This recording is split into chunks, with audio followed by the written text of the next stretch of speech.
Kalau teman TC kan paling nyakitin kalau kita nemuin pelek mobil kita itu penyok atau retak. Itu rasanya udah bikin gimana gitu. Terus bingung mau diapain nih pelek.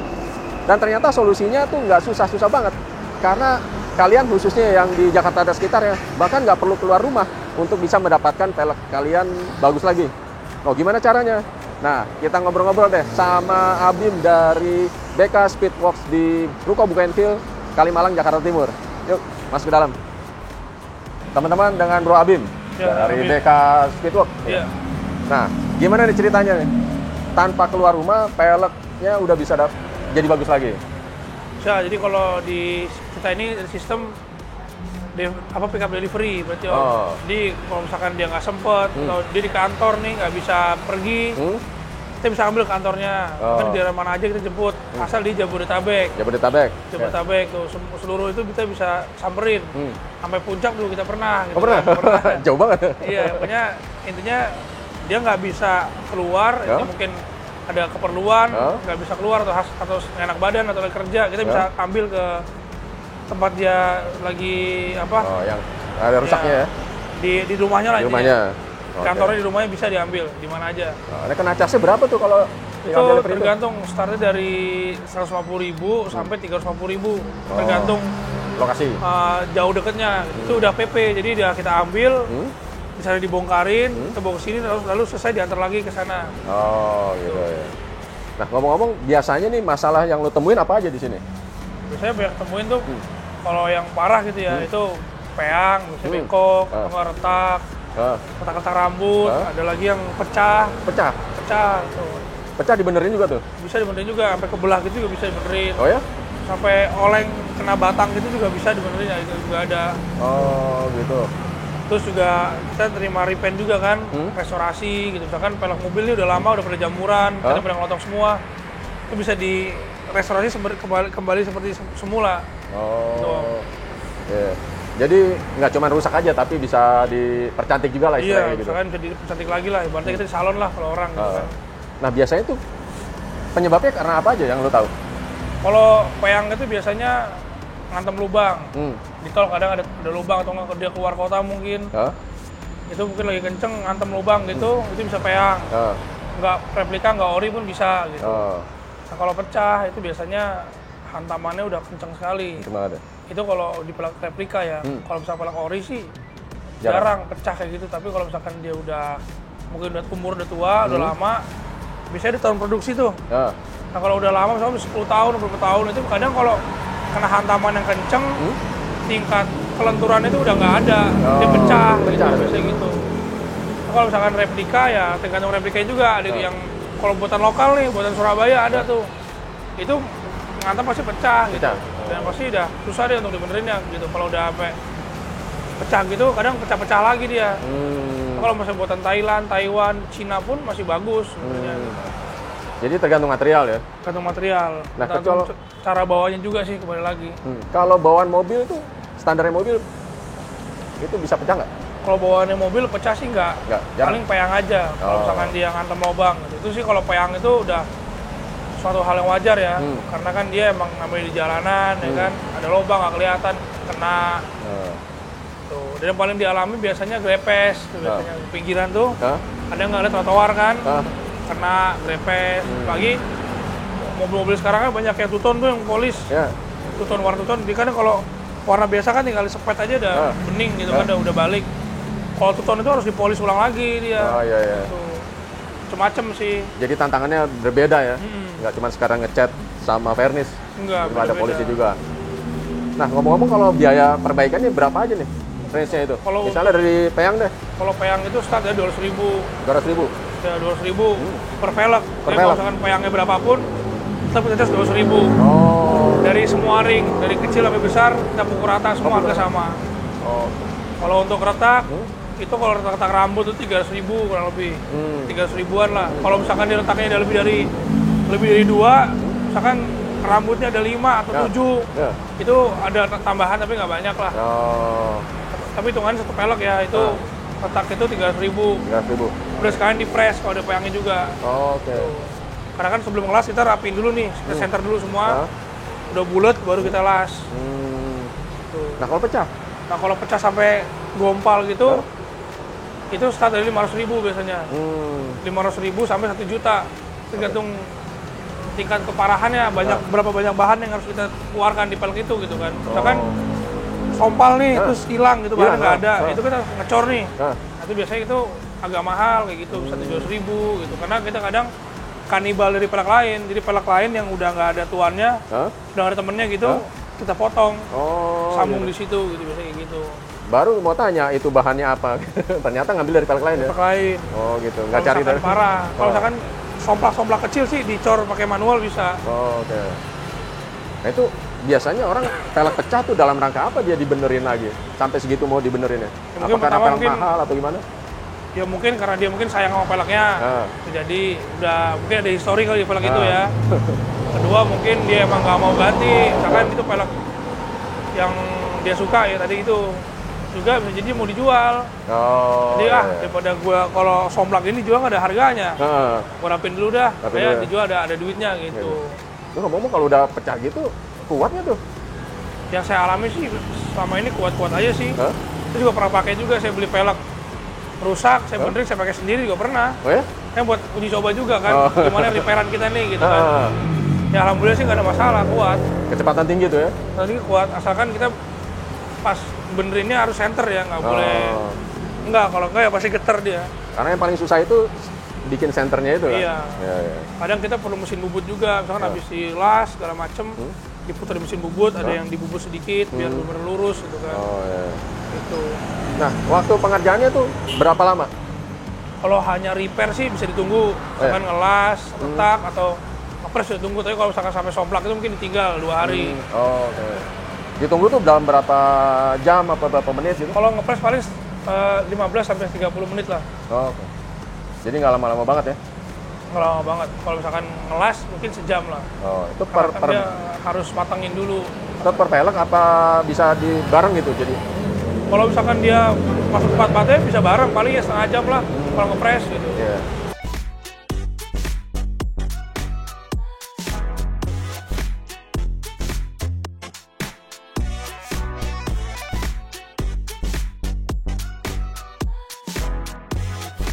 Nah, kalau kayak retak, itu proses ngerjainnya tuh gimana aja? Retak itu biasanya kalau kita ngelas, itu biasanya velg di-press dulu, ada mesinnya. Ada mesinnya? Ada mesinnya.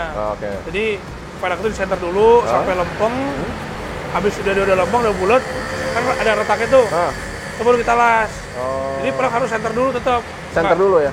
Nggak cuman, ibaratnya cuman, yang penting ngelas dong. Enggak. Kita tetap kita center dulu semua. Udah beres baru kita las. Dan las juga ada 2 metode. Ada las yang biasa sama argon. Nah, bedanya? Bedanya kalau las biasa itu kan dari coran aluminium biasa. Kalau argon itu kan emang pakai alat mesin las argon kan. Nah bedanya juga lumayan. Kalau argon itu per velg tuh kita kenanya 500.000. Kalau las biasa kan 300.000 tadi. Kalau argon 500.000 kita kenanya. Gitu. Jadi kalau retak biasa 300.000, tapi kalau pakai las argon 500.000. Itu lebih kuat. Nah, kenapa dia bisa lebih kuat? Karena kalau kita lihat itunya dia tingkat kerapatan lebih rapat dari lasannya itu. Kalau misalkan kita lelehin dari bahan yang aluminium biasa kan itu kan bahan kayak pelek atau aluminium apalah dilelehin dicampur kan untuk jadi bahan mata las itu kan kita nggak tahu kerapatan di dalamnya. Asal cuma kelas aja ibaratnya gitu. Ada yang kuat, ada yang kadang pecah lagi, kadang gitu. Tergantung pemakaian, kalau dihajar lubang biasanya letak lagi. Tapi kalau misalkan di argon biasanya itu aman, dia ngikatnya sempurna gitu biasanya yang udah kita alamin ya. Itu gitu. Secara fisik lebih keras atau gimana? Apanya? Alasannya itu, argon. Dia nggak kelihatan ya? Mirip-mirip kelihatan aja sih, kalau cuman teksturnya lebih rapi aja. Kalau argon tuh kayak las plastik gitu loh, halus gitu. Kalau itu kan dibakar terus pakai lasnya digini-giniin kan. Jadi kadang berantakan, harus digerinda lagi, dicat lagi gitu.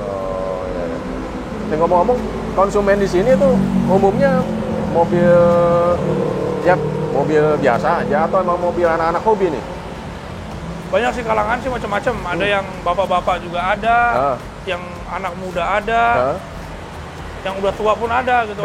Jadi kayak mobilnya sih dari anak komunitas sering, kan komunitas kayak Brio, dari Avanza, Xenia, CR-V juga ada, Santa Fe juga, semua macam-macam sih dari sini.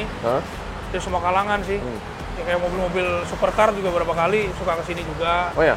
Tapi rata-rata kalau supercar dijemput di rumah. Oh, jemput di rumah. Nggak mau repot dia. Iya. Oh, saya mau ngepres nih, ngepres aja dan dijemput gitu. Jemput, ya? Misalkan kita kan kalau yang dijemput kan mau ngecat kan. Karena cost-nya ya sebanding lah sama jemputnya. Dia ngepres satu aja bisa dijemput, ibaratnya gitu. Ya, kita ya okein aja gitu, nggak apa-apa kan, asal dia mau kasih ongkosnya kita ambil. Gitu.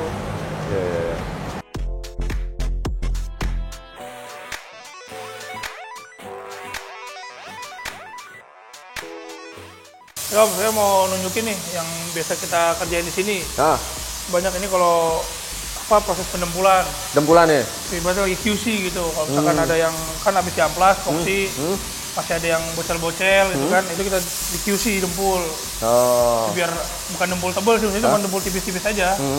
Buat ngilangin yang baret-baret halus kayak gitu. Ini tetap diamplas lagi.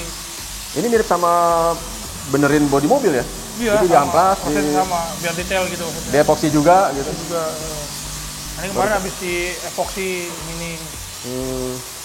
Ini apa nih? Udah di epoxy. Oh, epoxy ini ya? Udah diamplas nih, siap naik cat nih. Oh, naik cat. Jadi semua di situ. Nah, kalau udah siap naik cat semua ditumpuk di sini, karena kan mau di cat di sana. Oh, gitu ya. Nah, kalau yang lainnya? Itu lagi proses amplas. Amplas. Ini ada bodi motor juga. Oh, ada bodi motor juga. Wow, orderannya. Lagi proses ngamplas. Oke. Tahap 1 nih. Tahap 1 nih ya? Dia habis truk datang, diamplas dulu. Kan dia epoxy kayak tadi kan. Oke. Nah, kalau misalkan emang perlu pengerokan, dikerok dulu biasanya kayak begini. Oh, kayak gini? Kerok. Jadi dikerok sampai habis. Ini yang udah bersih. Oh, ini sebelumnya ini sudahnya? Iya, ini sudahnya. Ya kayak mobil lah gitu. Ini proses pengelasan. Ini pengelasan? Iya. Ini lagi ngerjain apa? Retak atau? Retak ya? Ini bocor peleknya. Kemarin keluhannya suka angin berkurang terus. Pas dibawa ke sini kita cek ada rembes dari peleknya. Oh. Jadi retak. Gitu. Jadi ada retak ya? Jadi? Iya. Kempes terus? Kempes terus. Oke. Ini banyak juga kalau gitu ya, dari atas bawah, berarti bocornya banyak nih? Bocornya banyak, makanya mungkin udah tua dia pelek kan, udah banyak jamuran juga, mungkin korosi kan. Mungkin dia pernah ngantem off-road mungkin kan, biasanya kan mobil begini off-road, biasanya kan kena lubang dia ada yang retak gitu. Sebenarnya material pelek itu apa aja sih? Ada aluminium? Ada aluminium, ada magnesium, ada besi. Besi itu yang pelek kaleng biasanya tuh, yang pelek bulat-bulat tuh kan, hitam. Pelek yang mobil normal biasanya aluminium. Kalau magnesium itu biasanya pelek untuk mobil balap, gitu, yang ringan-ringan itu. Itu mahal banget ya? Mahal itu. Motor juga ada kan, mahal juga. Iya, motor nih biasanya, motor-motor gini. Ini yang udah jadi di sini biasanya. Ini yang? Udah selesai. Udah selesai. Udah diambil semua sih. Oh, ini udah jadi nih? Ini proses diamond cut polish. Diamond cut polish? Nah, maksudnya apa? Dia kayak polish pelangi, jadi emang aslinya dia begini. Waktu itu karena ada kusem, kita restore lagi biar balik seperti semula gitu. Diamond cut polish tuh kayak warnanya kayak polish lah. Iya. Tapi ada seratnya. Ada seratnya benar. Seratnya ada pelanginya gitu. Itu juga sama. Ini repaint biasa. Iya. Biasanya penuh nih, cuman udah pada diambil-ambilin kemarin. Jadi habis. Tinggal yang ada aja udah. Ini kalau daerah sini kan juga jalan nggak semuanya mulus ya. Apalagi kalau tol arah Cikampek. Iya, atau Jor juga kan pada lubang-lubang. Sekarang dibenerin sih. Ya makin banyak lubang makin banyak rezeki kita. Tapi ya rezekinya bisa membantu orang yang kesusahan juga. Karena ini juga ada proses repolish juga nanti. Ini kan kayak chrome nih modelnya. Ya, ini ada dua nih ya, dua bagian ya. Nah, ini tupis. Ya. Nah, ini chrome-nya, ini cat biasa. Catnya ini lagi mau direstorasi, ini mau dibongkar dulu face-nya. Nggak ada endorse ini. Terus? Ya. Ini nanti di krok dulu biasanya. Dicat ulang, ini di-polish lagi. Tapi ini nggak dipisah ya? Dipisah, dicopot. Dicopot? Kan itu tupis. Iya. Jadi pengerjaannya masing-masing ya? Masing-masing. Ini bisa berapa hari kalau gini? 5 hari lah paling. Oke. Nggak lama-lama juga sih. Wah, jadi tahu nih teman-teman nih, prosesnya ternyata di sini ya. Walaupun nggak semuanya di sini. Mesin ini ada yang beberapa bagian yang di luar, kayak mesin bubut di luar. Oh. Karena kan tempat juga nggak cukup juga kan, ada mesin bubut, kita kadang bikin centering, spacer knock. Atau dia kita ngerubah PCD. Ngerubah juga? Ngerubah juga bisa. Di custom, misalkan dari tadi buat 4 jadi buat 5 itu bisa. Iya, buat 4 jadi 5? Iya. Itu di mesin bubut ada di workshop sana atau lagi. Oh, spacer juga? Spacer bisa bikin juga, centering, spacer, terus kayak misalkan merubah PCD roda, papras offset bisa. Papras offset juga? Pokoknya berbau dengan velg apa bisa lah. Oh, gitu ya? Kalau bisa. Wah, ternyata nggak cuma perbaikan ya? Iya. Ternyata juga custom juga bisa. Oke, keren. Kayak Audi tadi ya, pakai spacer ya? Iya, lagi mau bikin tadi. Oke.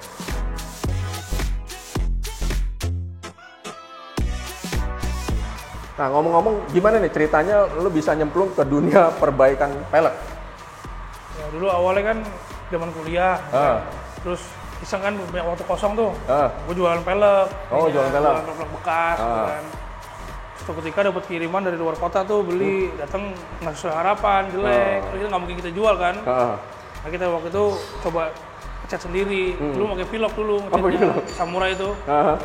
Di amplas, cat, lumayan juga hasilnya kan. Nah, gue foto, iseng aja posting, terima repaint gitu dulu tuh. Gitu. Masih di rumah, di garasi. Habis itu, adalah yang nyangkut satu, mau ngecat mas. Nah, gitu, maksudnya kan nggak mungkin pakai Velok kan. Iya.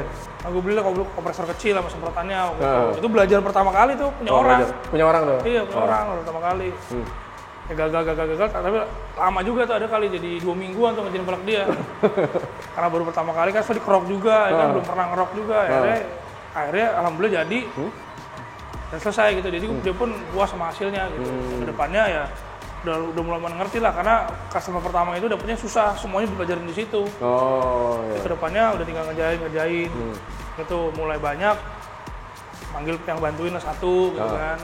Saya suka antar jemput pelek juga, udah terima antar jemput dari dulu. Oh gitu. Awalnya suka antar jemput gitu. Lo makin kesini makin banyak. Udah pindah ke sini. Pindah ke sini. Oke. Nah di sana udah nggak muat tempatnya. Sama di lingkungan perumahan juga dikomplain terus. Nah, ini kan pernah juga ya kita tuh banjir pelek dari luar ya. Itu pernah ngalamin juga nggak boomingnya dapat orderan dari gitu? Pernah, zaman dulu tahun 2018 nggak salah tuh. Itu pelek ada yang masukin pelek dari Jepang, dari mana gitu kan, sini. Kondisi peleknya jelek, itu sering dilempar ke sini. Dulu tuh penuh banget pelek-pelek Jepang ori-ori itu banyak. Nah sekarang mungkin mereka udah ada yang nampung dan repair sendiri. Jadinya ya nggak sebanyak dulu, ada tapi nggak sebanyak dulu gitu. Tapi sebenarnya pelek-pelek tuh sebenarnya masih banyak yang masuk ini ya? Masih banyak masuk, cuman udah di monopoli lah satu orang. Jadi dia yang ngambil semua, dirapin sama dia yang jual gitu. Kalau dulu kan yang ngambil ini kan ibaratnya cuma masukin barang doang. Masukin barang, terus lempar. Udah gitu dijual langsung ke end user kan. End user kan beli kan kondisi jelek, bingung diapain nih. Dia bilang, kabim aja. Jadi semua yang beli tuh pada kesini, rapin pelek. Gue semenjak itu juga banyak yang buka repair pelek juga gitu kan. Lumayan nih, ada pelek-pelek kayak gini gitu kan. Bersaing harga lah kita sih nggak tahu. Saya juga tahu yang buka-buka siapa teman-teman tahu nggak masalah. Masing-masing gitu kan. Oh gitu ceritanya ya. Kalau sekarang ya tinggal end user aja paling yang kalau pelek mobilnya peyang atau retak sini atau nggak mau repaint ulang segala macem. Oh gitu. Oke. Ngomong-ngomong di sini alamatnya di mana itu? Saya di Kalimalang, di dekatnya patokannya di Caman Raya. Caman Raya, patokannya di Ruko Taman Bougainville, Blok A nomor 6. Blok A nomor 6. Oke, pinggir jalan Kalimalang deh di bawah tol Becakayu tuh. Iya. Gampang patokannya. Kalau keluar dari tol Jati Bening dekat, dari Jor juga keluar Kalimalang dekat sini. Oke, seberang pom bensin ya? Seberang pom bensin, sebelahnya HSR tuh di depan. Iya. Oke. Bro, terima kasih banyak nih informasinya. Dan semoga teman-teman bisa dapat input, dan kalau misalnya ada masalah ternyata nggak perlu keluar rumah, pelek udah bisa jadi bagus lagi. Gitu. Kontak aja sama Bro Abim. Thank you bro ya. Dan teman-teman, demikian tadi, terima kasih sudah menyaksikan, sampai jumpa di liputan selanjutnya.